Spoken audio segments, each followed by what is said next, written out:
We've got even more modes and post-game content info to talk about, game length, DLC news, and more in this update to Final Fantasy XVI. Before we get any further, let me remind you to participate in the ongoing giveaway I am doing of Final Fantasy XVI, where you have the chance to win one of 2 free digital copies of the game, paid for by yours truly. Just enter the link in the description or in the pinned comment to enter. With that out of the way, let's get into all the latest big news we can unpack. Starting things off, let's first talk about the game length, as many fans have been wondering how long it may take to tackle this next mainline Final Fantasy game. This information was provided by an interview with Famitsu, as the Japanese outlet interviewed 3 key people of Square Enix regarding the development of Final Fantasy XVI. Producer Naoki Yoshida, also known as Yoshi P, game director Hiroshi Takai, and combat director Ryota Suzuki told Famitsu in an interview in February that the main story of Final Fantasy XVI would take roughly 35 hours to complete. Interestingly, the game was initially expected to last around 20 hours, but the game's length increased during development. To add more context to the story length, the story will include 11 hours of cutscenes, but whether these cutscenes play into that roughly 35-hour playtime remains to be properly explained. Since 35 hours is a rough estimate for story completion, Yoshi P did add that players going for 100% completion and seeing all cutscenes would allot to between 70 and 80 hours. From these numbers, we can glean that completing all the side content roughly doubles the game's playtime. Another thing of interest to note is that those 11 hours of cutscenes do not relate to the cutscenes or events that take place for the optional content, so expect the 11 hours of cutscenes for the main story with even more cutscenes and events for the optional content. Now, I want to know from you all in the comments below if you're happy with the proposed length of the game. 35 hours seems about on par when it comes to the Final Fantasy campaign lengths, but I want to hear from you all if this number falls in line with your expectations. Sound off in the comments below. Moving on, we have even more insight into Final Fantasy XVI's post-game content and modes.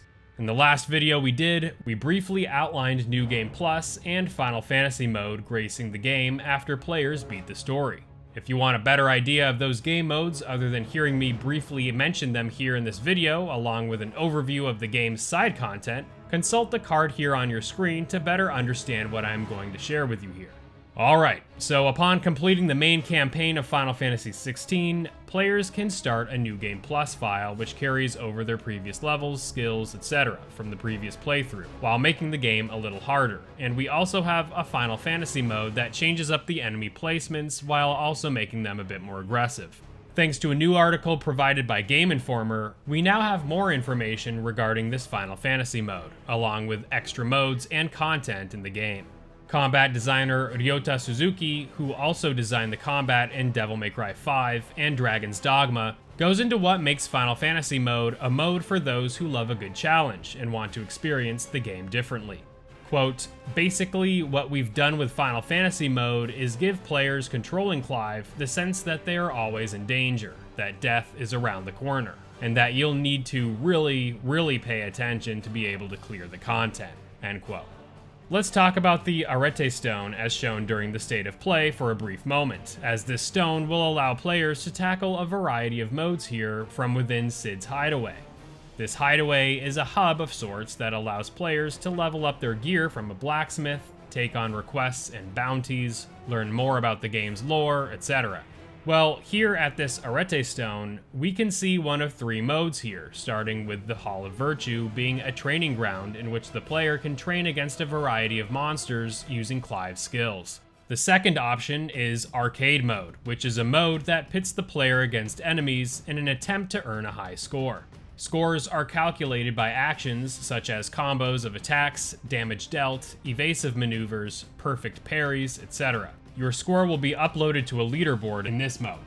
The last option we see here is the Stage Replay mode, in which players can replay select fights that took place within the main story. The reason we are going over this is that in a Final Fantasy mode playthrough, extra modes become unlocked in the Arete Stone. Instead of Arcade Mode, players will be able to play a harder version of that mode on Final Fantasy mode, called Ultimaniac mode, which also contains its own leaderboards. Suzuki explains with, quote, "These modes were pretty much created solely for the hardcore players, those players that pride themselves on their skills in action games. It is a great challenge that, even for most of them, is going to be very difficult to complete," end quote. Suzuki adds that there will be no rewards for completing these modes, other than pride, of course. In addition, New Game Plus comes with its own set of trials to be unlocked, called a Chronolith Trial. These trials contain 4 rounds of enemies that become increasingly more challenging over time, with the last round containing a boss fight. Healing is not allowed in these trials, other than the healing effect bestowed upon the player for activating their limit break. For those who do not know about the limit break, Clive may activate it by expanding their yellow bars here on their screen to get a damage and speed buff, along with constant health regen through the duration of the limit break. You can learn more about Final Fantasy XVI's combat system by consulting this video here in this card. These Chronolith trials also act as time trials, and time may be extended should players execute certain challenges. Each of these Chronolith trials are based on a particular icon. Game Informer was able to get a sneak peek at Phoenix's Chronolith trial, which only gave players access to Phoenix iconic abilities. As you can imagine, this would force players to solely use that specific icon, requiring players to adapt their strategies to the parameters laid out by the trial. For those playing on Final Fantasy mode, players will have access to the final Chronolith trials. All of these trials are, according to Takai, the most difficult challenges in Final Fantasy XVI.